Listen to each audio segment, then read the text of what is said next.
Thank you, good morning. रचित जी ने जो पॉइंट्स बताए हैं सीएनटी को आज हम कंप्लीट कर रहे हैं, तो उसके बारे में एक छोटा सा पॉइंट मैं ऐड करना चाहता हूँ। ऐड ये करना चाहता हूँ कि जिस तरीके की पानी, जिस तरीके के सोर्स वाटर हमारे पास आज अवेलेबल है, वो प्यूरिफिकेशन की मस्ट है उसमें। मतलब आपसे मैं अगर पूछूं कि आप हाथ उठाए, ऐसी कौन सी जगह है, मतलब यहाँ पे जो लोग आए हुए हैं, ऐसी कौन सी जगह है जहाँ पे आप नलके से डायरेक्टली पानी पी सकते हैं या कुएं में से निकाल के डायरेक्टली पानी पी सकते हैं? ऐसे कोई है यहाँ पे आज? नहीं है। तो स्टैटिस्टिक्स भी यही कहता है कि आज जिस तरीके के पानी हमें रॉ वाटर जो मिल रहा है उसमें प्यूरिफिकेशन मस्ट है, और प्यूरिफिकेशन, बेसिक प्यूरिफिकेशन से वो कंप्लीट नहीं होता। आरओ प्यूरिफिकेशन जरूरी हो गया है। अब अगर आरओ प्यूरिफिकेशन जरूरी हो गया है तो आरओ की सबसे बड़ी कमियां ये है कि वो पानी में से मिनरल्स निकाल देता है, राइट? लेट अस एक्सेप्ट, आज हम ये एक्सेप्ट कर ले कि पानी की क्वालिटी, मतलब सोर्स वाटर के पानी की क्वालिटी उतनी अच्छी नहीं है, और जिसके वजह से आरओ प्यूरिफिकेशन जरूरी है। और आरओ प्यूरिफिकेशन अगर आप करते हैं तो उसमें मिनरल्स हटते हैं, राइट? लेकिन ये है स्ट्रेंथ हमारे वेस्टिज का। स्ट्रेंथ क्यों? क्योंकि आप कोई किसी इंडिविजुअल से अगर मिल रहे हैं तो आप एयर प्यूरिफायर या वाटर प्यूरिफायर बेचने के लिए नहीं मिल रहे। You are promoting cellular nourishment therapy. आप एक कंप्लीट वेलबींग और कंप्लीट वेलनेस की पैकेज लेके एज ए कंसल्टेंट मिलने जाते हैं उनसे, एम आई राइट? तो उस केस में आप एक्सेप्ट कर लीजिए और अपने प्रॉस्पेक्ट को और अपने कस्टमर को आप एक्सेप्ट करवा लीजिए कि ये आरओ से तो आपको मिनरल्स नहीं मिलने वाला है। अगर मिनरल देने वाली कोई कंपनी ऐसी आती है जो क्लेम करते हैं, वो मिनरल्स के साथ साथ पोल्यूटेंट्स भी आपको देते हैं। सो लेट अस, अब मिनरल्स अवेलेबल नहीं है तो this is where Vestige is important, because आपकी पूरी लाइनअप में न्यूट्रिशन सप्लीमेंट्स, फूड सप्लीमेंट्स के थ्रू मिनरल्स अवेलेबल करा सकते हैं आप किसी की बॉडी में। और ऐसा कोई लिखित तो है नहीं कि मिनरल्स पानी के अंदर से ही जाना चाहिए, मतलब किसी भी तरीके से शरीर में एब्जॉर्ब होना चाहिए। दूसरा पॉइंट ये है कि आज तक, अभी तक हम लोग जो है as a buyer, water purifier के बायर थे, ठीक है? जब हम बायर होते हैं तो एक प्रोडक्ट की अंडरस्टैंडिंग अलग होती है, लेकिन आज शाम के बाद, आज के बाद या कल से आप बन जाएंगे प्रोमोटर, राइट?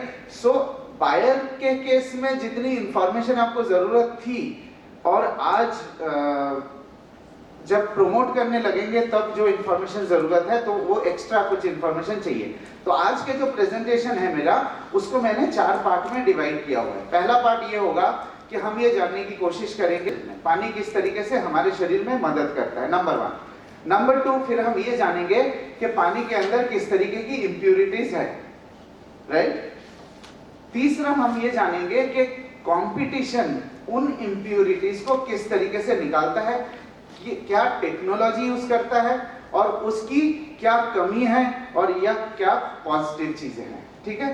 फिर चौथा, हम ये जानने की कोशिश करेंगे कि जो वेस्टीज का और शार्प का वाटर प्यूरिफायर है वो किस तरीके से बाकी टेक्नोलॉजी से बेहतर है, राइट? आज आप लोगों को सबको ये डाउट हो रहा होगा कि 30,000 का प्रोडक्ट वाटर प्यूरिफायर हम मार्केट में कैसे जाके प्रमोट करेंगे। तो आज हम वही कोशिश करेंगे, लास्ट जो स्टेज होगा उसमें, कि वैल्यू फॉर मनी है कि नहीं। पॉइंट एक्सपेंसिव की नहीं है, चाहे आप 50,000 रुपए का प्रोडक्ट लॉन्च कर दीजिए, लेकिन वैल्यू फॉर मनी। तो सबसे पहला पॉइंट क्या था कि पानी हमारे शरीर में किस तरीके से मदद करता है। वैसे तो 6-7 पॉइंट्स है, बट प्राइमरीली 2-3 इंपॉर्टेंट पॉइंट है जो मैं कवर करता हूं। सबसे पहली बात, मेटाबॉलिक एक्टिविटी जो हमारी होती है, जो हजम प्रक्रिया जो होती है, उसमें पानी जो है मेजर रोल प्ले करता है। जहाँ खाने में से ग्लूकोज निकल जाता है और जितने भी फूड वेस्ट है वो हमारे यहाँ से स्टूल निकलते हैं, वहां पे जाके इकट्ठा होते हैं, राइट? अगर हमारी बॉडी प्रॉपरली हाइड्रेटेड नहीं है सपोज, तो उस केस में क्या होता है कि जो लार्ज इंटेस्टाइन, जो आपके फूड वेस्ट है, वहां से पानी खींच लेता है, बिकॉज बॉडी को तो हाइड्रेशन चाहिए, बॉडी के तो काम करने के लिए उसको लिक्विड्स चाहिए। सो फिर वहां से राइज होता है कॉन्स्टिपेशन और बाकी सारे प्रॉब्लम्स। दूसरा यूटिलिटी ये है कि human skin, human skin is also an organ. जैसे बाकी हमारे शरीर में ऑर्गन्स है, skin also is an organ. तो स्किन का भी हाइड्रेशन जरूरी है, बिकॉज स्किन के हर एक सेल्स में प्रॉपर वाटर कंटेंट पहुंचना चाहिए। तो if the skin is not hydrated, फिर आपके 3 प्रॉब्लम हो सकते हैं।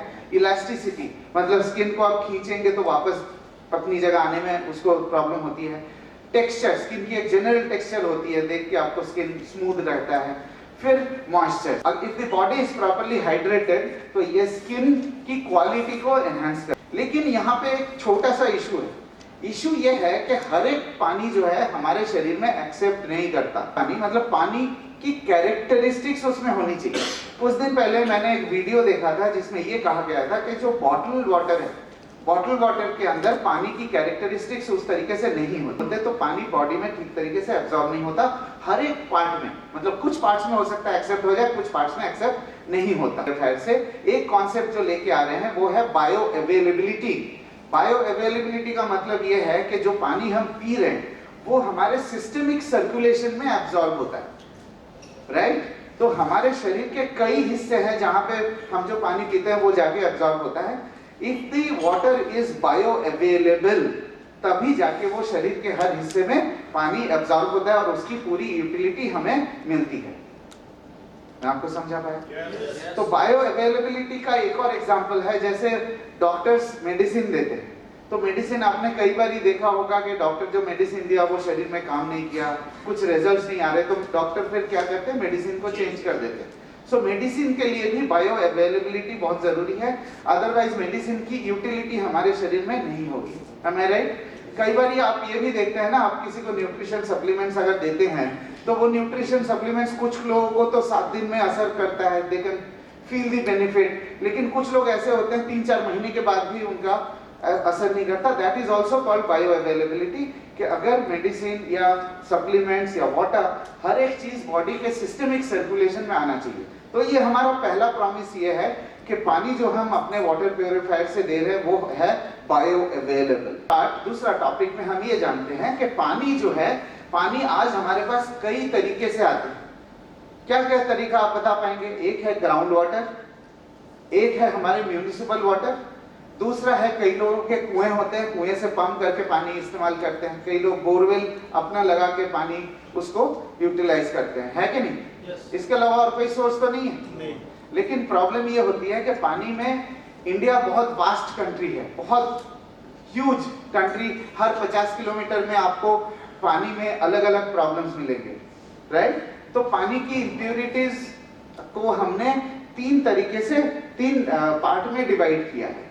एक है फिजिकल इम्प्यूरिटीज। फिजिकल इम्प्यूरिटीज का मतलब जैसे डस्ट हो गया, फिर मिट्टी हो गए, कुछ मेटल्स के टुकड़े हो गए।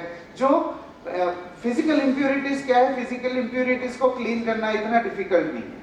आप पानी को थोड़ी देर के लिए रख दीजिए, पानी के अंदर जो फिजिकल इम्प्यूरिटीज है वो नीचे सेटल कर जाएंगे, फिर ऊपर का पानी आप लेके पी सकते हैं। और अगर उस तरीके से नहीं है तो आप एक बहुत बेसिक सा फिल्ट्रेशन लगा के पानी की फिजिकल इम्प्यूरिटीज को आप निकाल सकते हैं। दूसरा है केमिकल इम्प्यूरिटीज। ये है हमारे लिए सबसे ज्यादा खतरनाक। पानी के अंदर केमिकल इम्प्यूरिटीज आते कैसे हैं? है कि हम एग्रीकल्चरल कंट्री हैं। अब वो जो पेस्टिसाइड्स और फर्टिलाइजर का इस्तेमाल करते हैं वो पत्ते और पेड़ में तो जाते हैं, लेकिन साथ के साथ वो मिट्टी में भी मिल जाते हैं। अब वो जो मिट्टी में मिल जाते हैं तो फिर जब बारिश होती है तो बारिश के साथ वो फिर जमीन के अंदर जाने लगता है, जमीन के अंदर सीप होने लगता है। अगर आपकी जो मिट्टी है वो बहुत ग्रैन्युलर है, मतलब बहुत छोटे कण है, तो फिर तो क्या होगा कि केमिकल इम्प्यूरिटीज की फिल्ट्रेशन उसी में हो जाती है। लेकिन अगर मिट्टी के जो कण है वो मोटे हैं तो फिर बीच बीच में गैप रहता है। जब गैप रहता है तो केमिकल इम्प्यूरिटीज बारिश के साथ वो पानी फिर अपने जो वाटर बेड है तो केमिकल इम्प्यूरिटीज पानी के साथ नीचे एब्जॉर्ब हो जाते हैं। केमिकल इम्प्यूरिटीज का दूसरा सोर्स ये है कि बहुत सारे इंडस्ट्रीज, जैसे कानपुर है, पूरा इंडस्ट्रियल बेल्ट है, कुछ फैक्ट्रीज क्या करते हैं कि केमिकल इम्प्यूरिटीज को बाहर देने में फिर उनको टैक्स वैक्स भरना पड़ता है, उनको बहुत सारे कॉम्प्लिकेशंस कॉम्प्लाइंस करना पड़ता है, उनको प्यूरिफाई करना पड़ता है। आजकल रूल स्ट्रिक्ट हो गए। वो जैसे हम पानी को नीचे से ऊपर निकालते हैं, वो एक रिवर्स पंप लगा देते हैं। जो वेस्ट वाटर है, जो वेस्ट मतलब आप ये समझ लीजिए कि कानपुर के टैनरी का जो वेस्ट पानी है वो पंप करके वापस मिट्टी में दे देते हैं। तो ये एक और मेजर सोर्स है केमिकल इंप्यूरिटीज। अब तो खैर काफी हद तक कम हुआ है, लोग एडुकेट हो रहे हैं, लोग सचेतन हो रहे हैं, तो वो कम हो रहा है, लेकिन फिर भी जो चले गए वो तो चले ही गए, उसको तो आप निकाल नहीं सकते ना। अब केमिकल इंप्यूरिटीज खतरनाक इसलिए है कि केमिकल इंप्यूरिटीज जब पानी के अंदर मिलता है वो पानी की कैरेक्टरिस्टिक्स बदल देते हैं। कैसे कि पानी के अंदर आपने दो तरीके का केमिकल डाल दिया है, वो वहां पे रिएक्ट करके तीसरे टाइप का कोई केमिकल क्रिएट करेगा, वो फिर तीसरे टाइप का केमिकल किसी और चीज से रिएक्शन होकर फिर चौथे टाइप का करेगा। तो मल्टीपल रिएक्शन, मल्टीपल ये चीज जब पॉइजनस चीजें निकल जाती फिर पानी की कैरेक्टरिस्टिक्स चेंज हो जाती। तीसरा है बायोलॉजिकल, फिर आपके प्रोटोजोआ हो गए, फिर ई कोलाई हो गए, ये भी केमिकल, जैसे मिट्टी के अंदर केमिकल इंप्यूरिटीज चली जाती है उसी तरीके से बायोलॉजिकल इंप्यूरिटीज भी नीचे उसको सीप करके चली जाती है। बेसिक अगर बायोलॉजिकल इंप्यूरिटीज है तो वो तो पानी को उबाल के आप उसको ठीक कर सकते हैं, लेकिन आज जिस तरीके की हमारी सोसाइटी है, जिस तरीके के इंप्यूरिटीज आज पाए जा रहे हैं, वो पानी को उबाल के आप सारे बायोलॉजिकल इंप्यूरिटीज को निकाल नहीं पाते। और दूसरी बात, अगर पानी को उबालते हैं तो वो बैक्टीरिया और प्रोटोजोआ फिर किल होके फिर उसी पानी के अंदर रहे। तो मोटा मोटा बात यह है कि आज जो पानी हमें अवेलेबल है, इन तीनों तरीके के इंप्यूरिटीज है, किस रेशियो में होंगे, किस प्रोपोर्शन में होंगे, हमें नहीं पता। अब हम तीसरे टॉपिक में जाते हैं कि ये जो तीन कैटेगरी के जो इंप्यूरिटीज है वो किस तरीके के फिल्ट्रेशन सिस्टम आज मार्केट में अवेलेबल है। ठीक है ना, राइट?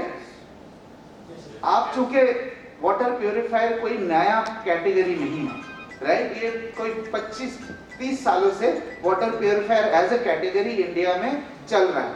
तो बहुत सारे दिग्गज आपको मिलेंगे मार्केट में, बहुत सारे लोग मिलेंगे जो अपनी अपनी कहानी बोले जा रहे हैं।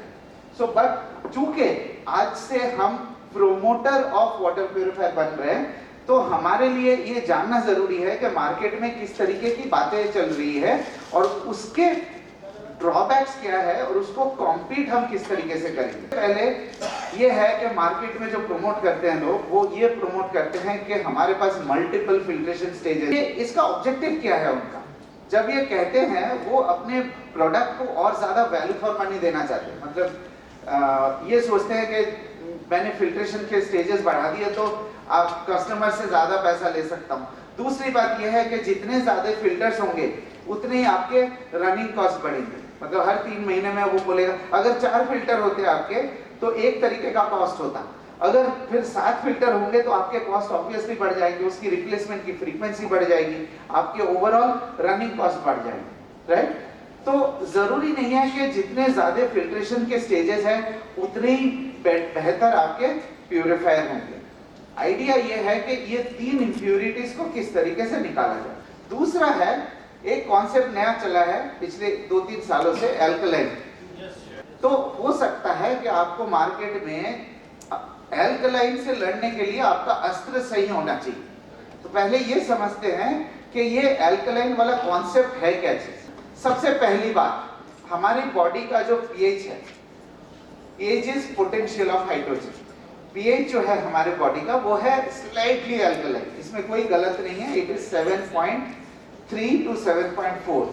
दूसरा यह है कि जिस तरीके की हमारी फूड हैबिट्स है, जो आजकल हम जिस तरीके के खाना खाते हैं, वो खास करके एसिडिक की तरफ थोड़ा सा झुकाव है। भजिया खा लिया, पकोड़े खा लिए, हाँ, उल्टे तावे के पराठे खा लिए, गलोटी कबाब खा लिए। So the diet has slightly become acidic, मतलब पिज्जा बर्गर तो मैंने छोड़ ही दिया, ठीक है ना? तो ये दोनों चीजों में कोई गलत नहीं है, ठीक हो गया, जिसके वजह से हमारे बॉडी की जो पीएच बैलेंस है वो बिगड़ जाता है। इन दोनों पॉइंट में कोई प्रॉब्लम नहीं, लेकिन कुछ चीजें जो है वो छुपाते हैं अपने प्रोडक्ट्स को प्रमोट करने के लिए। अब वो 2 पॉइंट मैं आपको बताता हूं जो वो छुपाते हैं। तीसरा पॉइंट ये है कि ऐसा तो कोई जरूरी नहीं है कि आपके बॉडी का पीएच बैलेंस सिर्फ पानी से ही हो सकता है, ऐसा कोई लिखित में है क्या? तो देयर आर नेचुरल सब्सटेंसेस, मतलब जो कि हमारे ऑलरेडी डाइट में है, जो बॉडी के पीएच लेवल को मैनेज कर सकता है बहुत इजीली। कुछ एग्जांपल्स बताऊं मैं आपको? सबसे पहला एग्जाम्पल है कि हम दही खाते हैं, राइट? दही बिठाते हैं जब घर में, तो दही को जब काट के सर्व करते हैं तो उसमें एक पानी रह जाता है, उसको वे प्रोटीन बोलते हैं। ये जो पानी है, जो दूध दही वाला पानी है, वो हमारे बॉडी के पीएच को मैनेज करने में मदद करता है।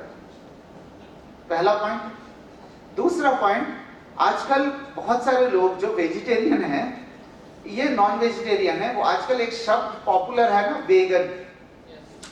वेगन वो लोग हैं जो मिल्क प्रोडक्ट्स को भी नहीं लेते, मतलब डेयरी प्रोडक्ट्स नहीं लेते, तो दूध पनीर नहीं लेते। वो क्या करते हैं, वो आलमंड्स को सोक कर लेते हैं रात को, फिर सुबह उसके छिलके निकाल के उसको मिक्सर में डाल के वो आलमंड्स के मिल्क लेते हैं, आलमंड्स के दूध लेते हैं। आलमंड का जो मिल्क है, that also helps in managing the pH level, right? ये तो हो गया दूसरा। तीसरा पॉइंट ये है कि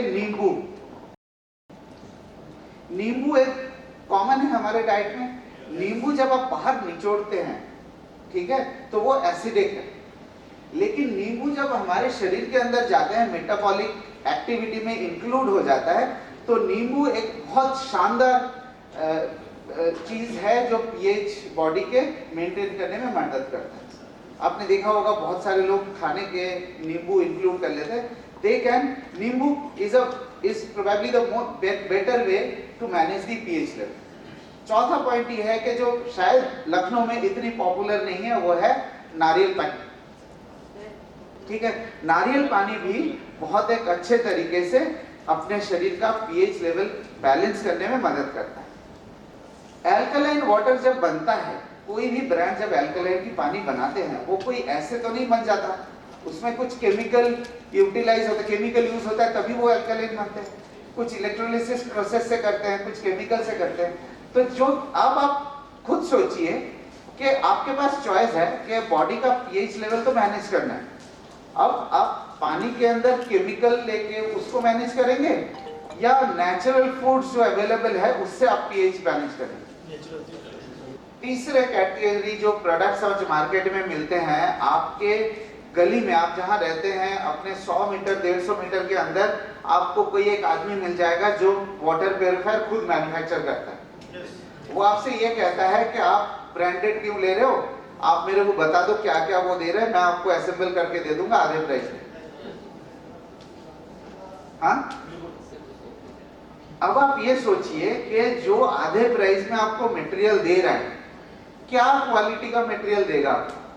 वो तो अपनी प्रॉफिट तो छोड़ेगा नहीं, है ना? अपनी प्रॉफिट तो ऑब्वियसली कहाँ कॉम्प्रोमाइज होगा? प्रोडक्ट की क्वालिटी में कॉम्प्रोमाइज होगा। तो ये बहुत एक कहा जाता है कि सस्ती चीजों में क्वालिटी नहीं होती और क्वालिटी सस्ते में नहीं मिलती।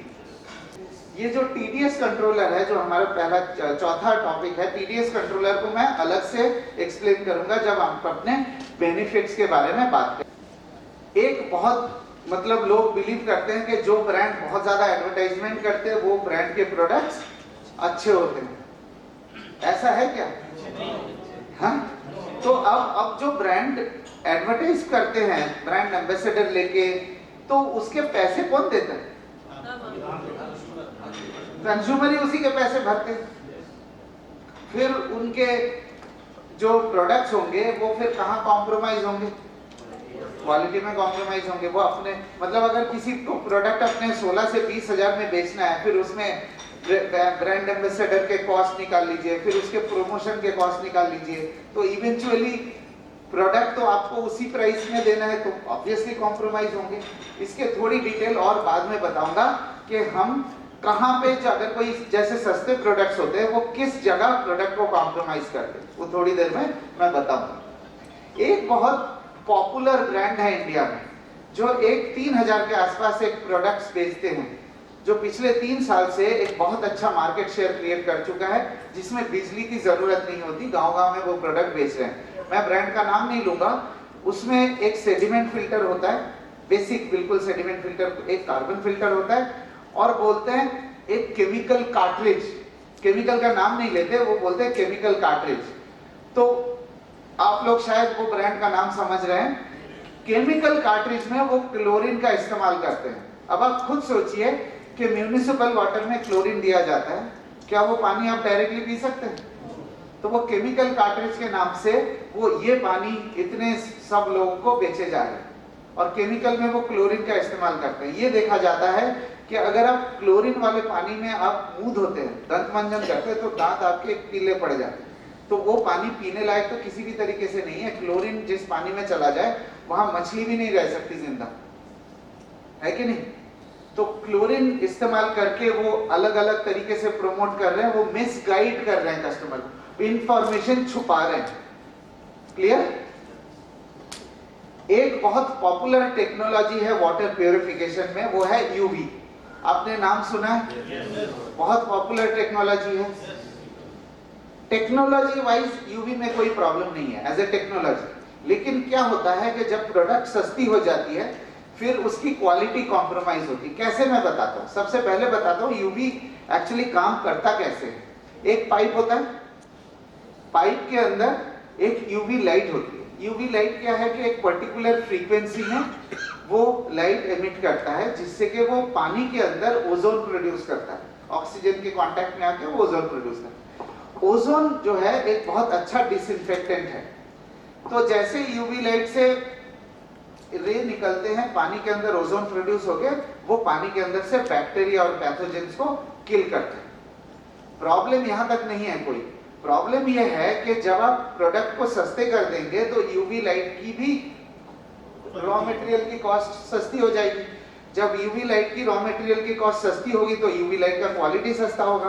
तो उसमें क्या होगा, पहले दिन से अब तो आपकी बहुत अच्छा चल रहा है, 6 महीने के बाद ठीक ठाक चल रहा है, 1 साल के बाद फिर उसके लाइट की इंटेंसिटी कम होती जाती है।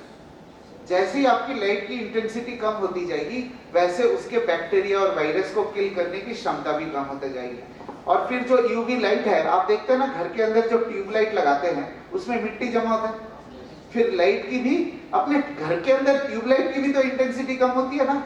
ठीक उसी तरीके से यूवी लाइट की भी इंटेंसिटी कम होती है। यूवी लाइट में एक लेयर पड़ जाता है, ऑब्वियसली जो पानी के अंदर है वो लेयर पड़ेगा। तो लेयर जब पड़ता है, जिनके घर कई लोग होंगे आपके घर में यूवी के प्यूरिफायर लगे होंगे, क्या कभी इंजीनियर देखा आपने जो यूवी खोल के साफ करता है? कभी नहीं करता। तो ऑब्वियसली क्या होगा कि पहले 5-6 महीना तो ठीक ठाक काम करता है, लेकिन फिर उसके यूवी की इंटेंसिटी कम होती है। जैसे इंटेंसिटी कम होती है फिर उसके एफिशिएंसी में कॉम्प्रोमाइज होता है, ठीक तरीके से प्यूरिफिकेशन नहीं कर पाता। तो ये थे हमारे 3 टॉपिक जो हमने अभी तक कवर किए। पहला टॉपिक था कि पानी हमारे शरीर में किस तरीके से मदद करता है। दूसरा टॉपिक ये था कि पानी के अंदर किस तरीके की इम्प्यूरिटीज है और वो इम्प्यूरिटीज हमारे शरीर को किस तरीके से नुकसान पहुंचाता है। और तीसरा टॉपिक ये था कि कंपटीशन के पास किस तरीके की टेक्नोलॉजी है, वो इन इम्प्यूरिटीज को कैसे निकालते हैं। अब हम इंट्रोड्यूस करते हैं शार्प और वेस्टीज का वाटर प्यूरिफायर, जो हमारा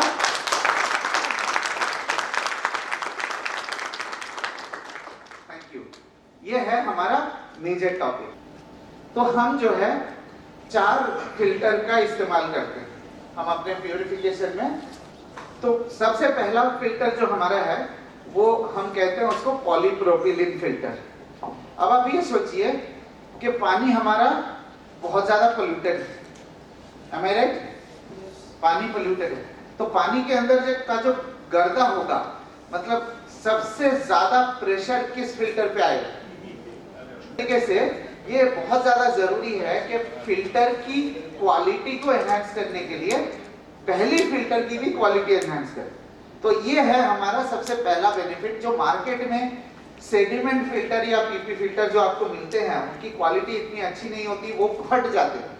अगर पानी की इम्प्यूरिटी ज्यादा है तो वो फट जाते हैं, उसके डैमेज होते हैं, तो फिर जाके वो आरओ को भी डैमेज करता है, आरओ को भी तो फाड़ देता है। तो हमने क्या किया, हमने जो पीपी फिल्टर की क्वालिटी है वो एक बहुत सुपीरियर क्वालिटी में लेके आए। और पीपी फिल्टर एक रोल है, मतलब जैसे कपड़े रोल करके नहीं रखते दुकान में, उस तरीके का है पीपी फिल्टर। एक रोल की तरह है, उसके अंदर से जब पानी जाती है तो जो फिजिकल इंप्यूरिटीज जो है उसमें रुक जाता है। चूंकि फिजिकल इंप्यूरिटीज है तो सिंपल, लेकिन वो क्या होता है, कम होता है और उसमें धार भी होते हैं। अगर आपकी पहली फिल्टर सही नहीं होगी, अगर वो कण जो है आरओ तक पहुंच गया तो फिर आरओ को फाड़ देगा। अब सोचिए कि एक चाकू का एक छोटा वर्जन ले लीजिए, मतलब माइक्रो वर्जन। तो अगर वो चाकू का माइक्रो वर्जन जो है आरओ तक चला गया तो ऑब्वियसली आरओ को फाड़ देगा। तो अब हम आते हैं कार्बन फिल्टर।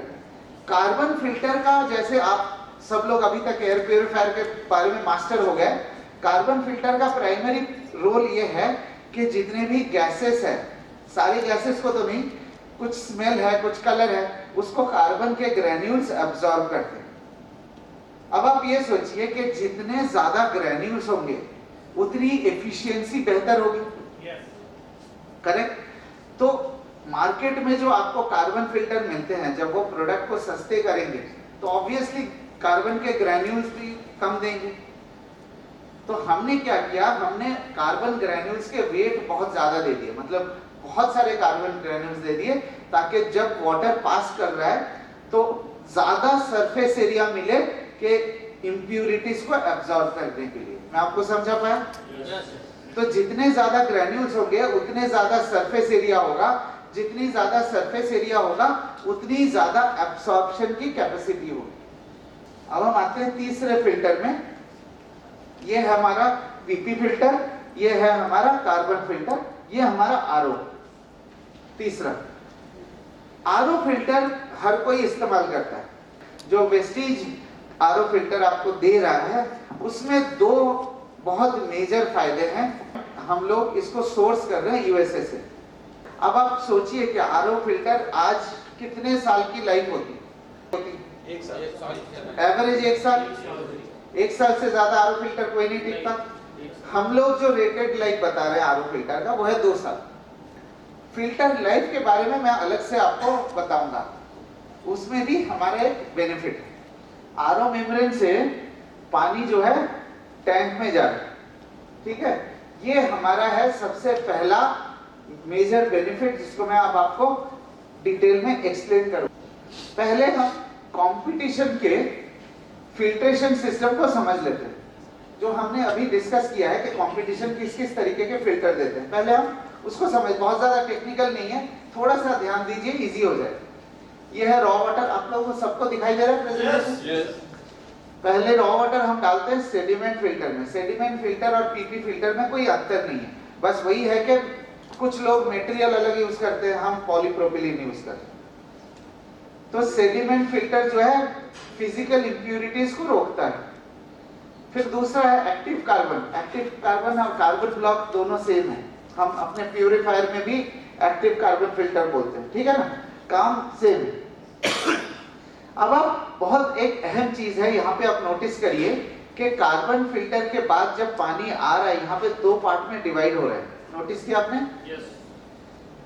ये जो डिवाइड हो रहा है 70% पानी जो है आरओ की तरफ जाता है, करेक्ट? 30% पानी जो है अल्ट्रा फिल्ट्रेशन होके यहाँ पे टीडीएस कंट्रोलर में आता है। आरओ से जो आउटपुट होगा 95% की प्यूरिफिकेशन होगी, यहाँ पे कोई मिनरल्स नहीं होगा और 95% प्यूरिफिकेशन, ठीक है ना? यहाँ पे जो 30% पानी गया, अल्ट्रा फिल्ट्रेशन की जनरल एफिशिएंसी जो है 75% के आसपास की होती है। मतलब यहाँ से जो 30% पानी गया, यहाँ पे मिनरल्स रहेगा और 75% प्यूरिफिकेशन एफिशिएंसी, तो इंप्यूरिटीज भी रहेगा, है कि नहीं? अब ये जो 95% clean water without minerals and 75% clean water with minerals and impurities, ये आ रहा है कहाँ पे? ये आ रहा है टीडीएस कंट्रोलर पे। आज टीडीएस कंट्रोलर को लेके भी मार्केट में बहुत सारा हवा है। टीडीएस कंट्रोलर क्या है अब आप समझिए। 95% purified water from RO without minerals, 75% लगभग purified water from ultra filtration with minerals and impurities. Clear? अब ये जो है टीडीएस कंट्रोलर कुछ नहीं है, एक मिक्सर ग्राइंडर की तरह है। मतलब ये पानी और ये पानी को मिक्स करके आपको ये बोला जा रहा है कि पानी के अंदर मिनरल्स दे रहे हैं, लेकिन मिनरल्स के साथ साथ इंप्यूरिटीज भी तो दे रहे हैं। हाँ, अब उन्होंने क्या किया, कि उनको पता लग गया कि यहाँ पे तो इम्प्योरिटीज तो है। हाँ, फिर उन्होंने क्या लगाया यहाँ पे, यूवी। यूवी की कमी जो है थोड़ी देर पहले मैंने बताया आपको, तो यहाँ के जो इम्प्योरिटीज निकले, क्या वो यूवी पूरी तरीके से निकाल सकता है? ऑब्वियसली नहीं निकाल सकता। अगर शुरू शुरू में निकाल भी दिया तो एट ए लेटर स्टेज उसकी एफिशिएंसी धीरे धीरे ड्रॉप होती रहेगी। उसके बाद उन्होंने एक और कार्बन फिल्टर लगाया। ये ब्लॉक डायग्राम सबको क्लियर है? ये है, मार्केट में आपको ये प्रोडक्ट्स मिलते हैं। अब इनके जो नेगेटिव पॉइंट्स है आपको पता लग गया? एक और नेगेटिव पॉइंट है जो बहुत मेजर है। अब यहाँ पे आपके हिसाब से यहाँ पे जो आउटपुट का पानी है वो कितने % प्यूरिफिकेशन होगा टीडीएस कंट्रोलर के बाद?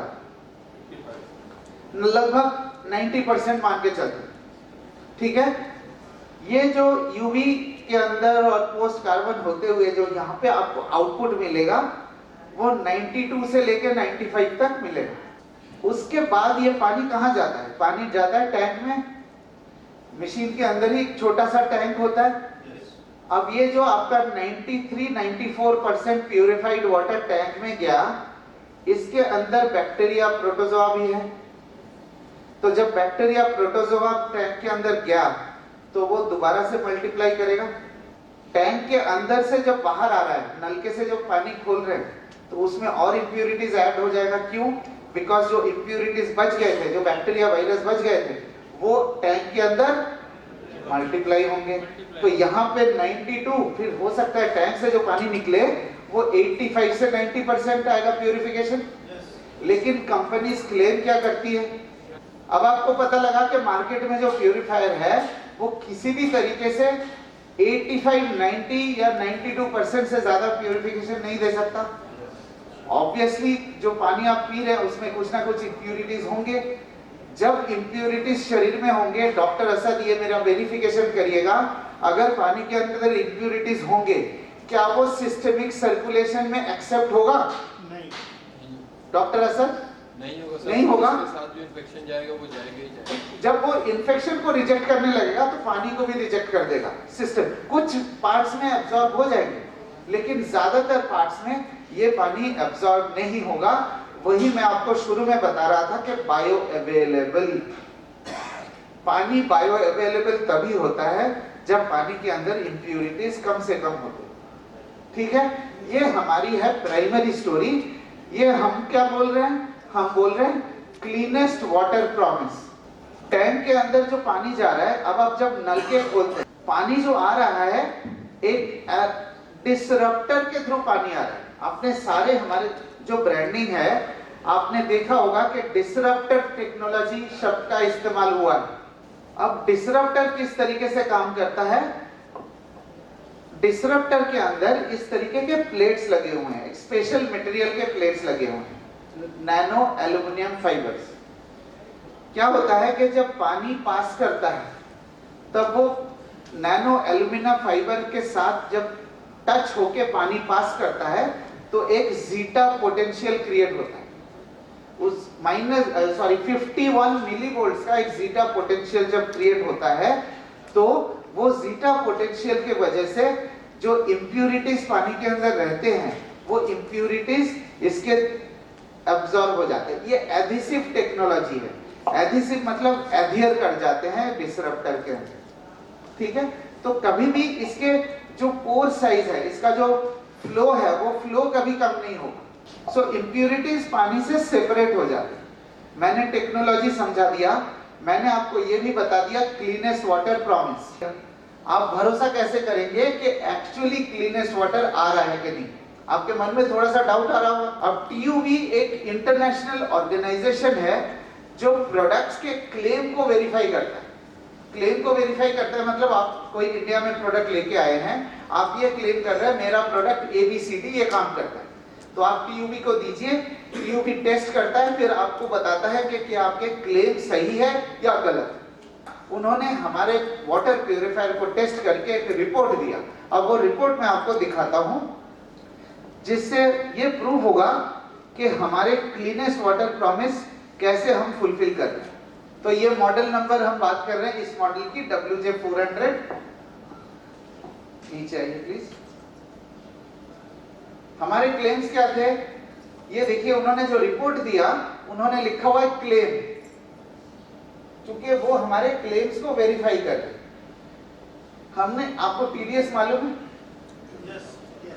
Total dissolve solids. अच्छा, पानी की जो कैरेक्टरिस्टिक्स है, पानी is the most soluble substance in the world. पानी के अंदर बहुत सारी चीजें इजीली मिक्स हो जाती है, हमारे। तो टोटल डिसॉल्व सॉल्ट का मतलब, since it is soluble, total dissolve solid का मतलब यह है कि पानी के अंदर कितनी इंप्यूरिटीज मिक्स्ड है। तो जो उन्होंने इनपुट दिया यह है इनलेट वाटर। एक लैब में कैसे टेस्ट होता है? लैब में ये टेस्ट होता है कि वो इंप्यूरिटीज फिजिकली ऐड करते हैं, स्पाइक करते हैं, फिर उसको प्यूरिफायर के थ्रू डाल के वो चेक करते हैं कि कितना रिजल्ट आ रहा है। तो उन्होंने जो टीडीएस का दिया 1547, जो उन्होंने टेस्ट किया, इतना टीडीएस देके, यह है इनलेट वाटर। और आउटलेट में कितना है देखिए, 133। ये टीडीएस जो उन्होंने दिया, ये इंडिया में इससे ज्यादा टीडीएस बहुत कम एरिया है जहां पे मिलते हैं। मोर और लेस आपको 1200 के आसपास टीडीएस मिलेंगे। मैं बहुत ज्यादा डिटेल में नहीं जाऊंगा, बट पॉइंट ये है कि केमिकल इंप्यूरिटीज हमने आपको बताया कि सबसे ज्यादा डेंजरस है, राइट? अब देखिए कि वो क्या कहना चाह रहे हैं कि इनलेट वाटर में इन्होंने स्पाइक किया। करता हूं, आर्सेनिक और फ्लोराइड जो है सबसे ज्यादा खतरनाक है हमारे हेल्थ के लिए। Good morning leaders. So let me explain this. इसमें जैसे शुभेंदु ने अभी बताया, आर्सेनिक जो इन्होंने स्पाइक किया 0.101 से स्पाइक किया था, मतलब इतनी इम्प्योरिटी उन्होंने आर्सेनिक की पानी के अंदर डाली टेस्ट करने से पहले रॉ वाटर में। और उसके बाद जब टेस्ट किया, एक्सेप्टेबल लिमिट है 0.01। This is as per international standard. एक इंटरनेशनल स्टैंडर्ड है 16240 2015 में जो बना था, उस स्टैंडर्ड के हिसाब से in case the impurity is up to 0.01 that is acceptable. So right, लेकिन हमारे केस में it came to BLQ। So even I was not aware, क्योंकि मैं ये टेस्ट करवा रहा था, जब ये रिपोर्ट आई तो मुझे मालूम नहीं था कि BLQ क्या होता है। So then I asked the lab manager कि ये क्या है, तो उन्होंने बताया कि BLQ is below the limit of quantification, which means कि इनका जो लिमिट ऑफ क्वांटिफिकेशन जिसको ये मेजर कर सकते हैं अपने डिवाइसेस के थ्रू, इक्विपमेंट के थ्रू, वो 0.005 है। यहां तक ये मेजर कर सकते हैं। लेकिन हमारा जो प्यूरिफाइड वाटर आउटलेट था उसमें इससे भी नीचे था, जिसको उनका इक्विपमेंट डिटेक्ट नहीं कर पाया। So not only arsenic but there are so many other chemicals जहां पर कि जो आउटपुट वाटर का लेवल था which was below the limit of quantification, right? थोड़ी देर पहले हम पेस्टिसाइड्स की बात कर रहे थे। अब पेस्टिसाइड्स को देखिए, यह पेस्टिसाइड्स के रिजल्ट यहां पे उन्होंने क्या लिखा है और उनकी क्वांटिफिकेशन, मतलब मेजर कितना कर सकते हैं, मतलब डिटेक्ट ही नहीं हुआ। कोई भी एक ऐसा पैरामीटर नहीं है जो जिसमें उन्होंने ये नहीं कहा कि नॉट डिटेक्टेड। सारे के सारे ये आपके पास होंगे, या आप चेक कर लीजिए कि सारे के सारे जो है फर्टिलाइजर्स में DDT होते हैं, DDT को भी नॉट डिटेक्टेड। मतलब ये बहुत सारे केमिकल नेम्स है। ये जरूरी नहीं है कि ये सारे के सारे आपके पानी में होंगे, बट इनका जो टेस्ट है, जो स्टैंडर्ड्स की नाम अमनदीप जी ने लिया है, वो स्टैंडर्ड्स का मतलब है कि इंडिया में कहीं ना कहीं ये सारे इंप्यूरिटीज होते हैं। तो जब वो टेस्ट करेंगे, ऑब्वियसली ऑल ओवर इंडिया की इंप्यूरिटीज को ध्यान में रखते हुए टेस्ट करेंगे। जो सबसे अहम बात है इसमें जानना कि हर एक इंप्यूरिटीज जो वो स्पाइक करते हैं उस स्टैंडर्ड के हिसाब से, या तो BLQ है या तो नॉट डिटेक्टेड। ये है अहम पॉइंट। जो हमारी क्लेम है प्यूरिफिकेशन के, जो क्लेम है हमारे प्यूरिफिकेशन के, क्लेम क्या है? 99.9 cleanest water promise, cleanest water 99.9999%। तो वो ये है कि आप देखेंगे ई कोलाई जो कि सबसे डेंजरस माना जाता है, प्रोटोजोआ, सो उसके भी प्यूरिफिकेशन जो है 99.9999, मतलब 100% ही लगभग। तो अब आपको कॉन्फिडेंस बढ़ रहा है प्रोडक्ट को देखते हुए। अब आपको ये लग रहा है कि हमारे प्रोडक्ट जो है मार्केट में सुपीरियर है। क्या हम सर्टिफिकेट के जरिए प्रूव कर पाए कि हमारा क्लीनेस्ट वाटर है? राइट? अब आपको ये महंगा लग रहा है? नहीं। हमारी स्टोरी अलग है। मैं शुरू में जो मैंने आपको बताया था हम आपको जो पानी दे रहे हैं वो purely neutral and cleanest water, उसमें मिनरल्स नहीं होंगे, लेट्स एक्सेप्ट इट। तो this is where Vestige will play an important role, because जब आप जा रहे हैं किसी से मिलने, you are not only promoting water purifier, आप जो है कंप्लीट हेल्थ एंड वेलनेस को प्रमोट कर रहे हैं। आप उनकी पूरी लाइफ की कंसल्टेंसी कर रहे हैं, उनके पूरे हेल्थ की कंसल्टेंसी कर रहे हैं कि एक्सेप्ट कर लीजिए कि पानी में और खाने में आपको न्यूट्रिशन, मिनरल्स, विटामिन्स नहीं मिल रहे। Let's accept it. So that is why we have a solution. We have complete health solution. Can I add something? Just to your answer your question. TDS level की आप बात कर रहे थे कि प्योरीफाइड वाटर में भी TDS होना चाहिए, लेकिन TDS जो है बहुत माइनर सोर्स है मिनरल्स का, राइट? अगर आपको सारे के सारे मिनरल्स सिर्फ पानी के थ्रू बॉडी में लेने हो तो एक आदमी को कम से कम दिन में 6 बकेट पानी पीना चाहिए, तब आपको सारे के सारे मिनरल्स जो हैं वो पानी से मिलेंगे, क्योंकि इतने सारे अदर सोर्सेज हैं मिनरल्स के, तो पानी एक बहुत ही माइनर सोर्स है उनमें। TDS का फुल फॉर्म है टोटल डिसॉल्व्ड सॉलिड्स। वो सॉलिड्स कुछ भी हो सकते हैं, इंप्योरिटीज भी हो सकते हैं, अच्छे मिनरल्स भी हो सकते हैं, राइट? वो कितना रखना चाहिए वो आपके ऊपर डिपेंड करता है, क्योंकि आपके पास और बहुत सारे सोर्सेज हैं मिनरल्स लेने के। देखिए एक्सेप्टेबल जो है, अगर आप WHO के स्टैंडर्ड से जाओगे तो 300 TDS तक का पानी जो है वो आप पी सकते हैं। थोड़ा सा शेयर करूं जो मुझे समझ में आया। एक्चुअली अभी तक जो आपका हम लोगों ने डिस्कशन किया कि लाइक TDS है, TDS जो है वो डिफर करता है, डिफरेंट प्रोडक्ट्स हैं, कुछ कम दे रहे हैं, कुछ ज्यादा दे रहे हैं, लेकिन जब TDS पे जाहिर सी बात है कि सारी इंप्योरिटीज जा रही हैं, जो हमने फोकस किया है शायद इस पे फोकस किया है कि हम एक तरह से कोई भी TDS जाने ही नहीं देंगे। जब नहीं जाएगा तो जाहिर सी बात हो सकता है उसमें मिनरल्स ना जाए, लेकिन ये भी डिसाइडेड हो गया है कि उसके साथ impurities in terms of like fungus है, बैक्टीरिया, वायरसेस है, कुछ भी नहीं जा रहा है। अब रही बात सिर्फ मिनरल्स जो नहीं जा रहे हैं, तो ये बहुत एक मामूली सा सोर्स है पानी जिसके थ्रू मिनरल्स जाते हैं। तो मिनरल्स के लिए हमने दूसरे सोर्सेज हैं, लाइक अपने पास बहुत सारे प्रोडक्ट्स हैं या जो भी हम खाने के थ्रू ले रहे हैं, तो उससे हमने लिए क्योंकि वो प्योर फॉर्म में जा रहे हैं, तो उसके साथ किसी भी तरह का कोई बैक्टीरिया या इन्फेक्शन या इंप्योरिटीज तो गई नहीं है। और जो पानी जा रहा था जिसके साथ मिनरल्स तो जा रहे थे, लेकिन उसके साथ साथ बहुत सारी इंप्योरिटीज और बहुत सारे इन्फेक्शन जा रहे थे, जो यूजुअली हम सब जानते हैं कि इन्फेक्शन के जो सबसे कॉमन सोर्स में से दो हैं, जो एक खाना और एक पानी है। कि खाने के तहत वो चीजें जो हम अक्सर बाजार या उस तरह, तो पानी में वही कि जो पानी ले रहे हैं वो क्लीन नहीं थे, इसलिए हमारी बॉडी में बहुत तरह के इन्फेक्शन जाते हैं और उसी वजह से सारी डिजीजेस होती हैं। तो जब हमने उसी को, अब हम दोस्त और दुश्मन दोनों ले जा रहे थे, तो हमने ये तय कर दिया कि हम दरवाजा ही बंद कर देंगे, भले दोस्त नहीं जा रहे, क्योंकि जो दोस्त है वो बहुत खास दोस्त नहीं है, लेकिन जो दुश्मन है वो बहुत खतरनाक है। तो हमने दुश्मनों को जाना ही बंद कर दिया। अब जाहिर सी जो दोस्त है उसको तो हम कहीं भी पिछले दरवाजे से बुला सकते हैं, या तो मेरे अपने दोस्त आ जाए। Doctor Asad, thank you so much, excellent excellent. एक बहुत अहम पॉइंट पे आता हूं मैं, फिल्ट्रेशन सिस्टम, फिल्टर की लाइफ बताया गया था, राइट? अब आज की डेट में आप जब प्यूरिफायर खरीदते हैं तो फिल्टर की लाइफ और फिल्टर कब रिप्लेस करना है कौन डिसाइड करता है? कंपनीज डिसाइड करती है, राइट? हमारे केस में फिल्टर कब बदलना है, फिल्टर की लाइफ कैसे चेंज करना है, वो आप डिसाइड करेंगे। कैसे? हमारे प्रोडक्ट जब डिजाइन हुए वो एक्सट्रीम कंडीशंस को ध्यान में रखते हुए डिजाइन किया गया। This is the second major benefit जो हम आपको फैसिलिटी प्रोवाइड कर रहे हैं कि फिल्टर का लाइफ आप डिसाइड करेंगे कि फिल्टर कब आपको बदलना है, लेकिन आपको ऑब्जर्वेशन रखना पड़ेगा, देखना पड़ेगा कि फिल्टर की लाइफ की इंडिकेशन कहाँ जा रही है और वाटर की टेस्ट और प्रेशर किस तरीके से चेंज हो रहा है। ये हमारे जब इंजीनियर आपके पास आएंगे इंस्टॉल करने तो वो भी आपको डिटेल में एक्सप्लेन कर देंगे। इसको मिसयूज मत करिएगा, मेरा बस एक ही कहना है कि मिसयूज मत करिएगा। अगर मिसयूज करिएगा तो पीछे के जो फिल्टर्स है वो डैमेज हो जाएंगे। फिल्टर्स जो है वेस्टीज से ही मिलेगा और उसमें भी आपको पीवी मिलेगी।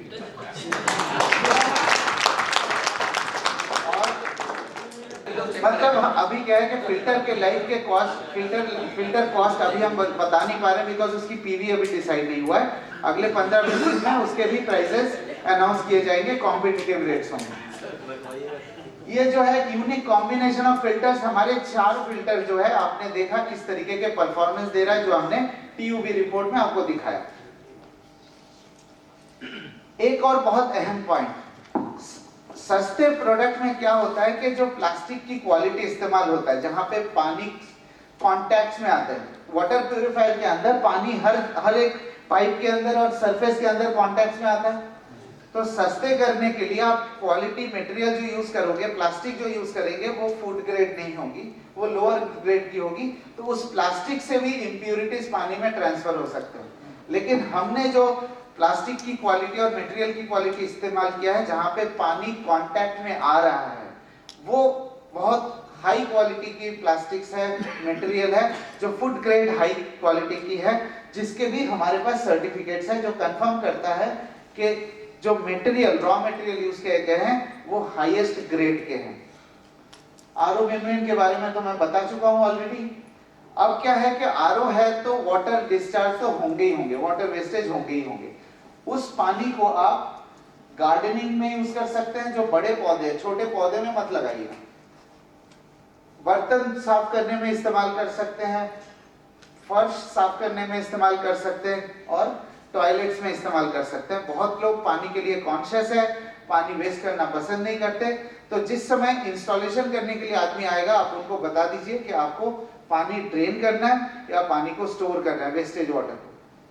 करीब 70% पानी जो है, 65 to 70% पानी वेस्ट होता है। तो वो आप स्टोर करके रीयूज करना चाहते हैं या उसको वेस्ट करना चाहते हैं, तो आप वो बता दीजिएगा। अब हम आते हैं कुछ बेसिक इंस्टॉलेशन रिक्वायरमेंट्स है जो आपको ध्यान रखना है जब इंस्टॉलेशन आपके होंगे। सबसे पहला रिक्वायरमेंट यह है कि आपको लोकेशन डिसाइड करना है, बिकॉज इसमें ये फ्लेक्सिबिलिटी दिया गया है कि इसको आप दीवार पे इस तरीके से टांग सकते हैं, इसको आप टेबल के ऊपर भी रख सकते हैं, या तो इसको सिंक के नीचे, मतलब आपके जो बेसिन है उसके नीचे भी लगा सकते हैं। डिपेंड करेगा कि आपके किस तरीके की इंस्टॉलेशन की एरिया है। आप प्यूरिफायर खरीदने के बाद आप ये डिसाइड करेंगे कि आपको लगाना कहाँ है। लेकिन इसमें 3 पार्ट है, एक है यूनिट, एक टैंक और एक टैप। ये तीनों चीज जो है 2 मीटर डायमीटर के अंदर होने चाहिए। तीसरा है, जहां पे भी आप मेन यूनिट को लगाएंगे उसके आसपास एक इलेक्ट्रिकल सॉकेट होना चाहिए। चौथा है, 1 मिनट में 2 लीटर से 4 लीटर पानी भर जाना चाहिए। अगर 4 से ज्यादा भरता है तो आपको एक फ्लो रिस्ट्रिक्टर लगाना पड़ेगा।